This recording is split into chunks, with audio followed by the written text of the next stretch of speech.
Hey guys, tonight I want to show you how we can create a logo based just on brush effects in Photoshop, so it can completely bypass the need for actually sketching anything and taking your illustrations into the computer and manipulating them. This way is a lot easier if you have the right brushes in your palette for Photoshop, and I'll also show you how you can get some extra ones. For people who do have trouble drawing and then taking that drawing into Adobe Illustrator for conversion into Photoshop and eventually a logo, this can be a viable alternative to a certain extent. So I'll show you what we're working with here. This is a finished product, Xsound. The brief was to create a logo and packaging for a Bluetooth earpiece. So this is what I eventually came up with. Without going to the depths of too much of the background information behind the brief, basically they wanted blue and silver as their colours. Blue for a corporate identity, I guess, and so fun looking text was their specification. So this is what they ended up deciding on. And I'll show you how we created this in Photoshop. So jump into Photoshop. I'm using CS5 here. And File, New. Name it whatever you like. In this case, we're going to call it Xsound. Presets. I like to create things all on international paper sizing. So CMYK color for print. This will be print ready for printing out straight away to either post off to a client, even though it's a bit outdated, or in my case, stick straight onto an example mock-up product for them. So size doesn't really matter at this point of the document because we can just change that as we need to. Hit OK. Now we have the document. What I want to do, first of all, double click your background layer, press OK. We're going to change this background color, so black obviously. If you double click on it, give it in the styles a color overlay, and we're going to change that to black. Okay. Press OK, and we're not going to be using that layer again, so we might as well lock it off. Add a new one, and we're going to call it text. Now, I can't remember the font that we used for this one, so let's just go from scratch. Grab my text tool and start typing. Bump the size right up so we can see what we're working with. And let's pick Papyrus. Nope, I've changed my mind. I think I want to work with, there we go, Menlo.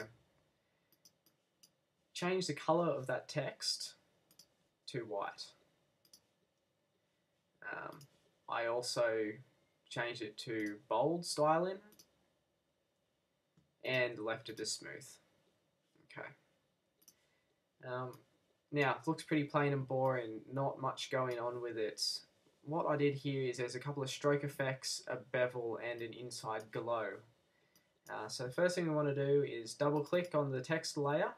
Be careful not to double click on the actual T itself, because this will let you edit the text again.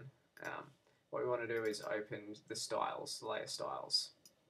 Now, as I said, we had the stroke, a solid white stroke I used. Give it a bit more depth. The bevel, and an inner shadow. So it's just a matter of changing the sizing for these, the depth of field for it. You can manipulate it to make it look however you like. I don't really like to have it softened, so I leave it all the way there just so you have a hard edge on it. Gives it a bit more depth, as I said. Stroke for this case, I think I'm going to drop down a little bit. And the inner shadow, reduce that slightly. So we get a nice silver gradient effect happening there. Might make this a bit bigger. So transform that out, hold down shift so you don't get any skewing of the letters that isn't meant to occur. And we have X sound. The next step, well, now we're finished with that layer, I'll lock it off. The next thing we want to do is create these abstract looking lines, I guess. Now these aren't individual lines, it's a brush stroke that comes default in Adobe Photoshop CS5 with just a thin line drawn in the back. Now I've used just a simple outer glow for it and duplicated this one brush stroke and flipped it around. So I'll show you how we do that. Back into Photoshop here. I'm going to take, first of all, make another layer, and we're going to call this one line, baseline. Alright. So to get this initial line going on in the background in this light grey colour, I simply grabbed the box tool, changed the colour to a light grey, a bit lighter than that, and I drew from middle of the X a thin line right to the end of the D. Now I'm aware that it's on top. Let's leave it on top just so we can see what we're working with at the beginning. Position it right in the middle of the text there.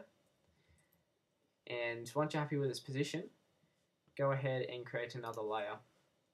We're going to call this one the spiky bits, I guess. We'll call it spikes. So we want to create this. Now, my brush strokes are pretty extensive. You can download a lot of them off the internet for free. I'll show you guys a website where you can go to get a lot of these. So up near the top though, the one we're looking for looks like a couple of blades of grass. I can't remember exactly which number. I think we'll work with this one. So there you go. It's about what, eight rows down on Photoshop here that I'm working with. Bump the size right up. We'll go a bit bigger than that.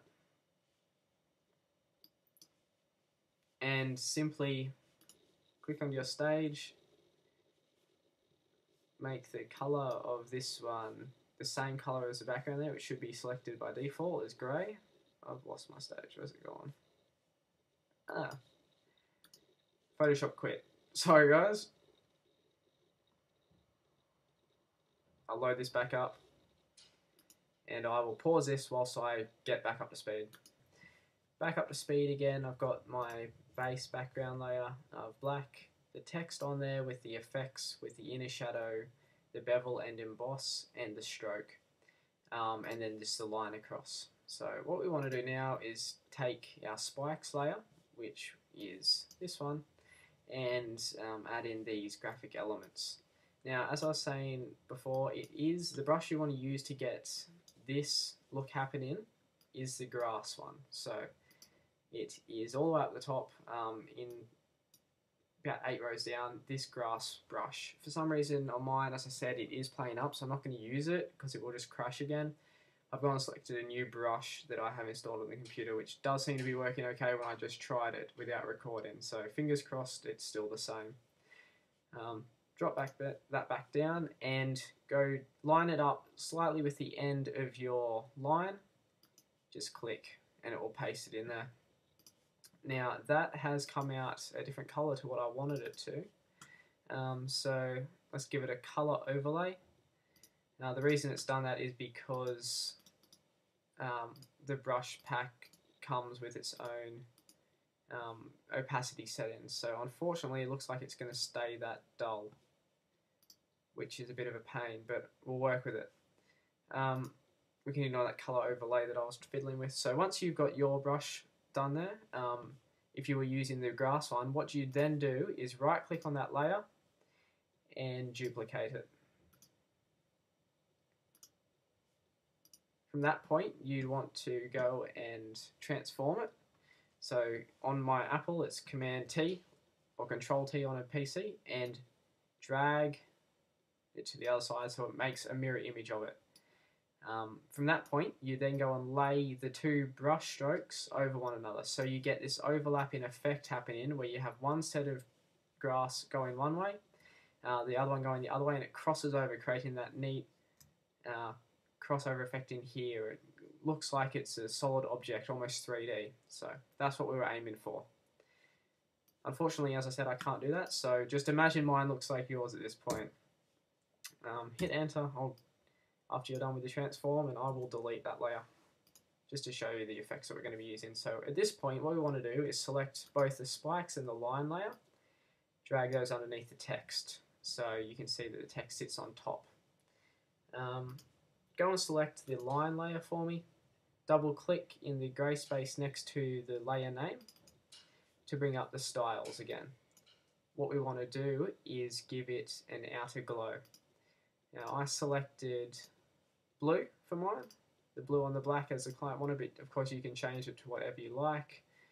I might go this lighter blue colour. Take the opacity right up and set the size up so it looks like a decent chunk coming out of it. Changing the spread is what will determine how far it goes. So I'm just going to give this one a slight blue glow. And you can leave the technique the same. Find that softer gives it a bit more, just looks a bit better. Precise is a bit more spread out. So I'll leave it with softer and press OK. Now, if you're creating a style that you want to continue on in other layers, you can right-click on the layer where the style is and copy layer styles. This comes in handy if you have a whole line of about 3 effects there, but if we were working with files before where there was 8 effects on the one, and you don't want to go through and duplicate each effect again by double-clicking on the layer. So instead, you can right-click, copy the layer style, go to the layer that you want to put it on, right-click again, and paste layer style. So again, because of the presets on this brush stroke that I'm using, it's come out quite bad. So in this case, it probably would have been better to manually go in and add another glow. So I'll just amend that quickly. What you're aiming for though is trying to get something that looks like the example I showed you before. So a decent solid blue glow coming out from the spikes. The overlapping of the spikes is what gives it its depth along with that glow that I was talking about. So just fiddle around with it till it starts to look something like that. And then we're pretty much at the end. The only other thing that I wanted to add to this is in a large bevel and just blow in that depth right out. So you get it appearing as though, see it's changed slightly on mine. You want it to appear as though half is darker than the one underneath, so you are getting that depth appear. As they are in reverse, obviously, because it was flipped around with the transform, you're going to have the opposite ones with the different bevel there. So if that made sense, or if I'm just rambling on, you see one's darker than it is on the one just below it in that section. That's pretty much all there is to it for this tutorial. I'm sorry the brush didn't work properly for me, but you can have a basic idea of how it works there. Leave me a comment below or subscribe. I'll try and bring some more to you, but this was just a very basic outline of how you can create a logo purely with Photoshop, with no other external drawings. So once again, guys, this has been Drew from Pulse Multimedia. Thanks for watching, and I hope you found a new way to create logos. So jump into Photoshop, get those brush effects happening, and yeah, just try it out. There's all sorts of brushes that you can get that are downloadable from the internet, which I was going to show you, so I'll go there now. This website is great, brushking.eu. A whole bunch of free Photoshop brushes there, so 22 pages they've got on the home page.